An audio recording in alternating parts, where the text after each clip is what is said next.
Test. All right, so we're at day 2, I believe. Can't believe already almost forgot the count. Pretty sure it's day 2. I'm not feeling today. I don't know what it is.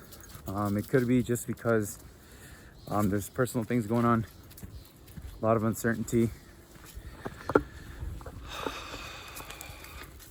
Either way, doesn't matter. I'm out here. I made a commitment to myself to do these videos for 30 days, even if I'm not feeling like it.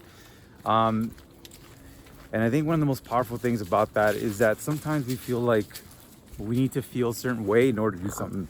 In other words, in order to do homework, to study, to go to work, to exercise, work out, we feel that we have to be motivated to do it. And when I look at YouTube and I look at some of the top selling books, either on Kindle, on Amazon, whatever's on the top of the list, I see a lot of self-help, a lot, like ridiculous. Like I can only imagine what the market share is for self-improvement and things of that nature, where people are constantly selling you books, seminars, workshops, study materials. I've seen fucking workbooks. Like it's crazy the amount of self-help and self-improvement material that's out there to help human beings not just survive, but to start thriving, to feel like they have a purposeful life, like they feel like they're doing work that is necessary and fulfilling. And again, to me, this little vlog is kind of a part of that. I know from my past experiences, if I wait to feel motivated, if I wait to feel good, if I wait to go do something, I'll never go fucking do it. It's like Sisyphus, that old Greek tale about that guy pulling that rock up the boulder. He's stuck for eternity pulling this giant boulder up a hill. And if you're that stuck in that kind of repetitive cycle, like what choice do you have but to try to make fun of what's going on, try to find humor in it, try to find joy in it, try to find some sort of meaning in pushing this giant boulder up a hill, only to get to the top, have it roll back down, do it all over again every single day. And that's kind of the mindset that I'm trying to cultivate with this. Again, I'm doing it with my dogs too. If you see me stopping and slowing down because they're pulling, so it's kind of hard to focus on this and then this, but again, a challenge.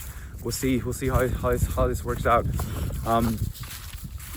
To push a boulder up a hill for all of eternity, how do you make that enjoyable? How do you find the motivation to do that? I don't think there's any. I don't care how many Tony Robbin events you go to or whatever other seminars and things are out there.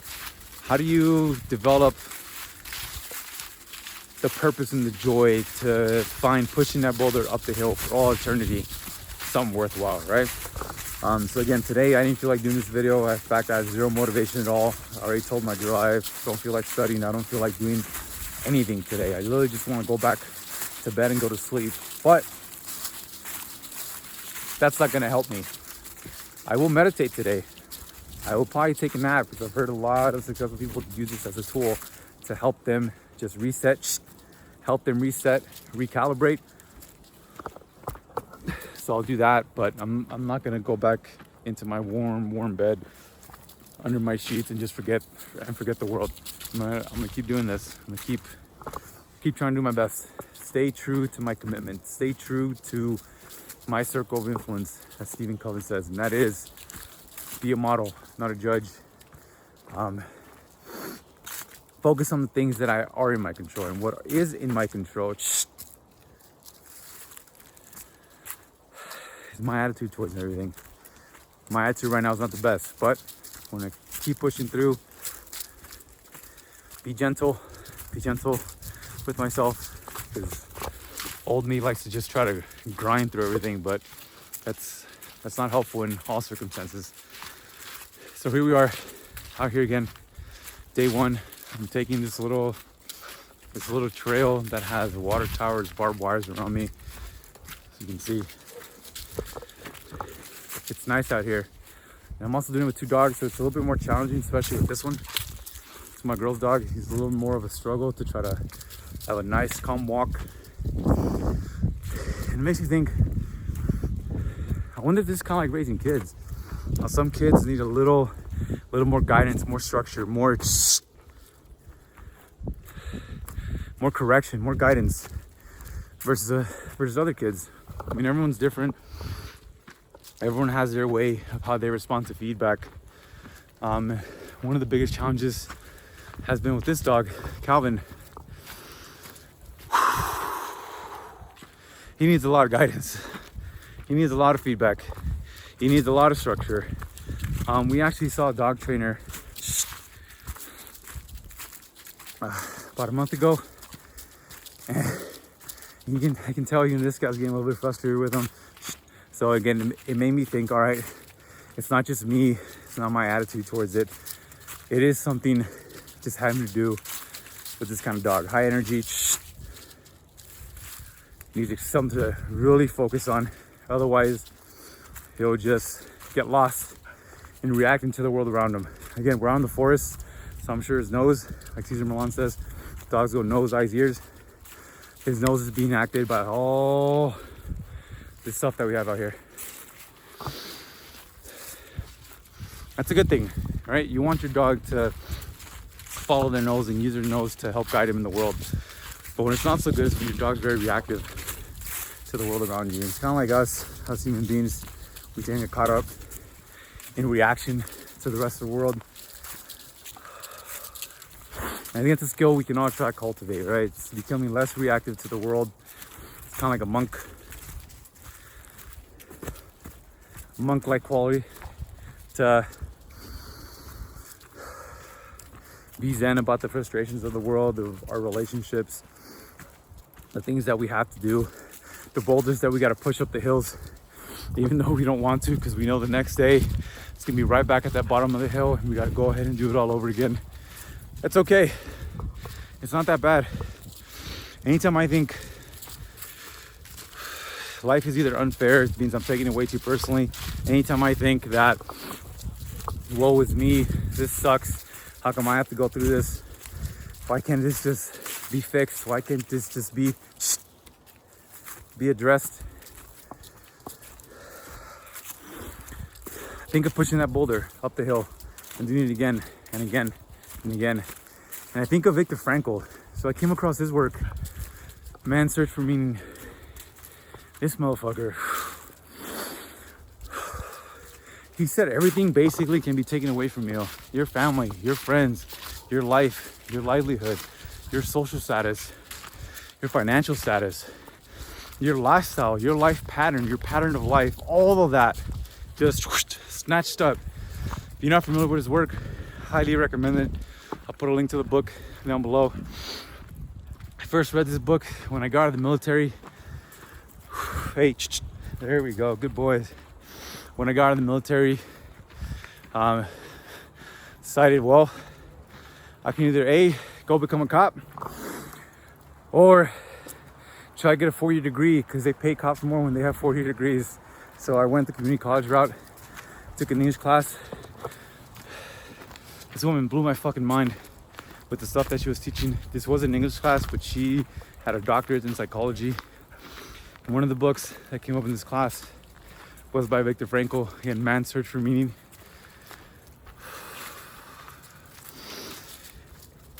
The basic idea is this, right? He is a Holocaust survivor. I think he was a psychiatrist before all that stuff happened to him. And he had a baseline of experiences that he could draw back from in order to make it through what he made it through. And it's such a heartbreaking story, because you realize the brutality of how human beings can be how they can be influenced and programmed, where it's a culture of destroying another kind of people. And when he was in these concentration camps, he was still able to find beauty in something as simple as nature, a bird chirping in the distance, the sunset. He still found meaning in those brutal experiences. Still decided, you know what? I'm not gonna quit. I'm not gonna smoke that last cigarette. So one of the things that he said is that when, I hope I remember this correctly, when the prisoners smoked their last cigarettes, or when they gave up the last of their belongings, when they stopped physically, like personal hygiene, taking care of themselves, within a week, they died. They all died of numerous causes, but he says the reason he thinks that they died within that week is because essentially they had lost the will to live. AKA smoking that last cigarette meant, this is it. I'm accepting my fate. I don't want to be here anymore. I don't want to go through this anymore. Yet he survived all that. Not only did he survive all that, but he created meaning out of it. He created the basis of what he called logotherapy. And this gave him something to try to share. So those experiences, and again, he came into it, granted, a little bit older man. He had believe he had kids as well. I think he lost his wife, if I remember correctly. Again, it's been years since I read this book.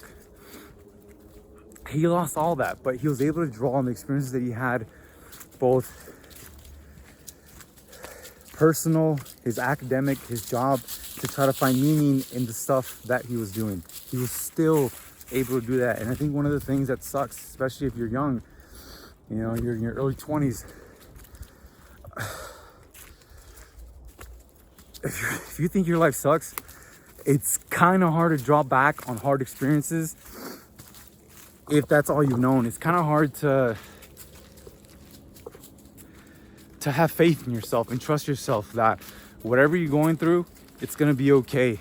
Unless you've already had challenges like that have tested you, that have penetrated you, that have infected you, that have filled you with dread, doubt, paranoia, insecurity, disgust and hatred for the world. Not only for the world, but for yourself and in your relationship to it. If you haven't had any stressful experiences, if you hadn't had any hardship going through life, and then all of a sudden, boom, you're stuck in a concentration camp, that's hard. Because there's no baseline of experiences that you have to try to draw on to help you get through it. And I think it's one of the things, if I remember correctly, again, it's been years since I read this book, that he was trying to talk about. And one of the things, again, he was grateful for too, even though he went through all that. He's like, at least I was an older man, I had experiences.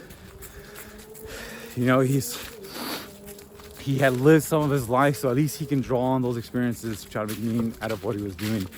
And again, the reason I bring that up, it's a very powerful book for me. That idea comes up time and time again, because one of the things that at least I've tried to consciously remind myself and try to study is study your ancestors.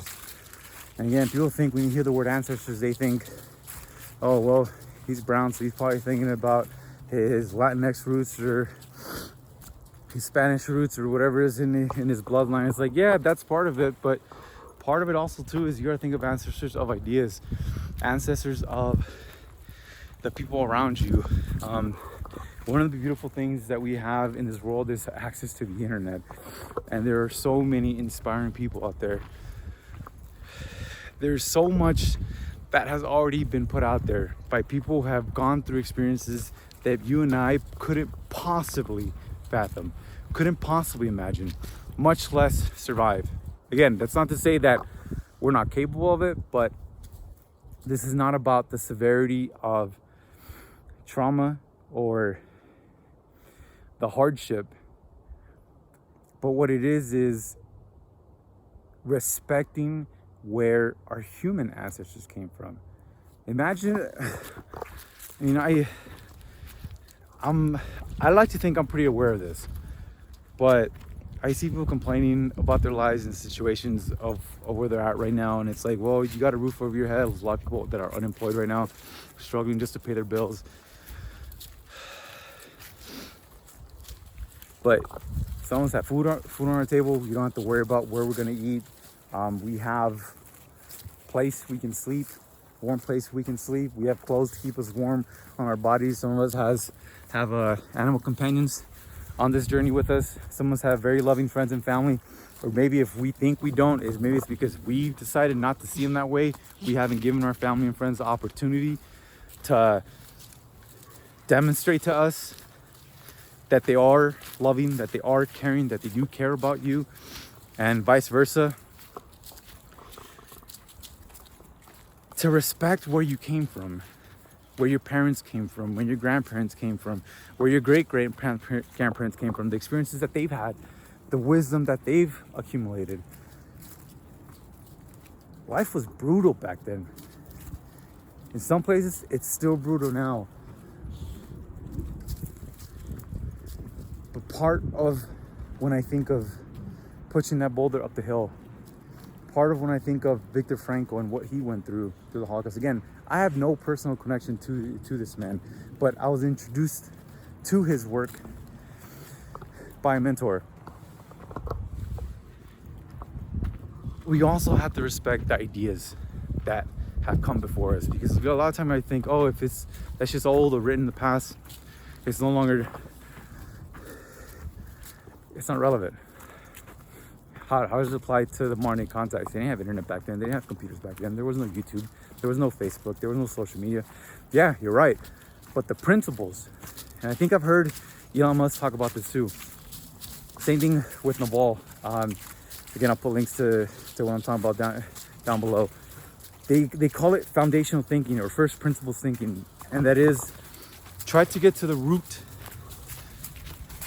of ideas and of how things work. And I think how human beings have worked and how we survived and how we've made it past living off the land into homes, into caves, into dens, whatever it is that we constructed, cities, civilizations.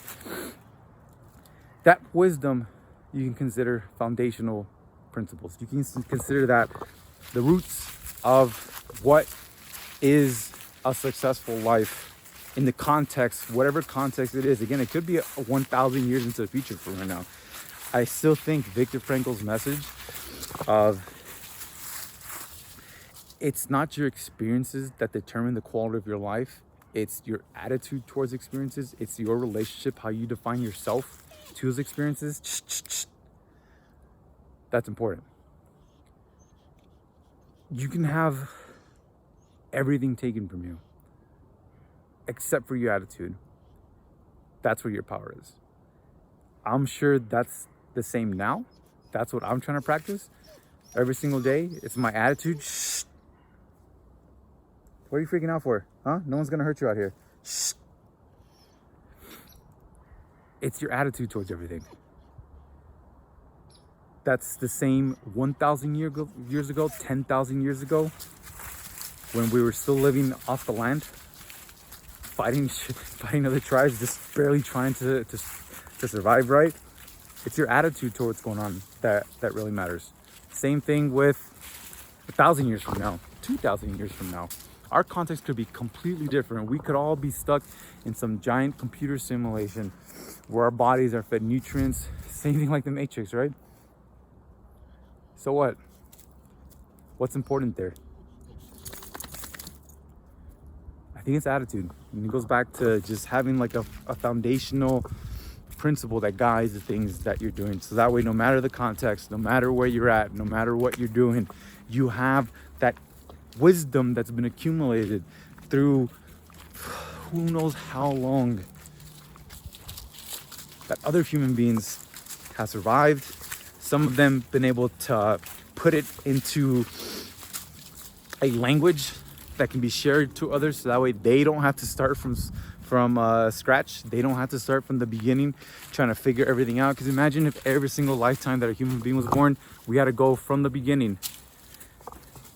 We had to build houses from scratch every single fucking time. We'd never have cities. We would never have farms. We'd never have agriculture. So again, going back to respecting where you came from, respecting your life, you, the people around you, those that came before you, those that have a lot more wisdom than you do. You know, sometimes we like to think we know it all. Again, human beings I think you live on average 70, 80, 90 years, maybe. Probably a little bit less depending on other parts of the world. It's not a long time, but nature's been here for a while. Nature has been around for a really long time. There's a lot of wisdom out there in terms of survival and evolution. And I think one of the beautiful things about it is that if your attitude's right,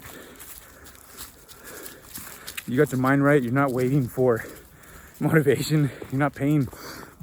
Not saying it can't be a tool, but if you're consistently waiting on someone else to tell you, hey, get up, let's go work out. Hey, get up, why aren't you studying? Hey, this side hustle you're always talking about, hey, going to work, why aren't you working on that in your free time? Why aren't you motivating yourself? Why aren't you spending the time and energy to build that for yourself? Right? To me, it seems like common sense, but it's a huge market for self-improvement. It's huge. I can only imagine it's probably millions or billions of dollars. And again, helpful tools, but I think there's some lessons that some people have already figured out through their experiences. And I think experiences that none of us would ever wish to have to go through. So why not cherish and appreciate them and their lives, because they did go through it through no fault of their own, just because of the way that they were born, whether Jewish, whatever the fuck it is, black, brown, white. They went through them. They survived them. And made meaning out of it. And decided to write a fucking book and share it, so no one else has to repeat what they went through. Like, fuck. Like to me, thank you, universe. Thank you for bringing me across this man's work. Thank you for having those kinds of human beings out here that can help guide some of the rest of us that are still pushing that rock up the hill and fucking complaining about it and getting angry about it when they've had to push that rock up the hill while people beat the shit out of them as they watch their family get traumatized, murdered. Come on, man. You gotta appreciate where we're at. Appreciate where you want to go. If we're not appreciating the journey and the steps that brought us there, what are we doing? What are we doing? Right, Calvin? All right. Anyways, I think that's where I'm ending day 2. I think for the next one, I'm gonna be a little more structured. I think I'm gonna try to do my best Jason Silva impression. I really like that dude's work. Again, another human being who very much appreciate. I never met this guy. I only know him through his Shots of All channel. I think he's a beautiful human being. I love the way he plays around with language. I love that he says, see if I can remember exactly how he said it. He wants his expression of himself to be a state-changing technology. Like, what the fuck? Like his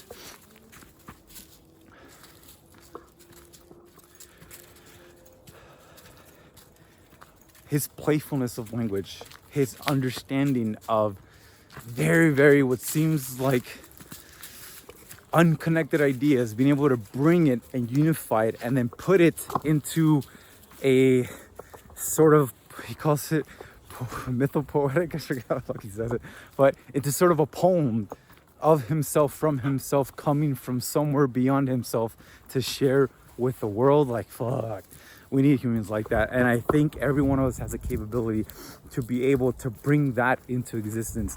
But I don't think the only way we can do it is if we start clearing the bullshit that's clogging up our mind. It's kind of like, if I think back again, when I was up in Berkeley studying, my mind was fucking cluttered. My mind was not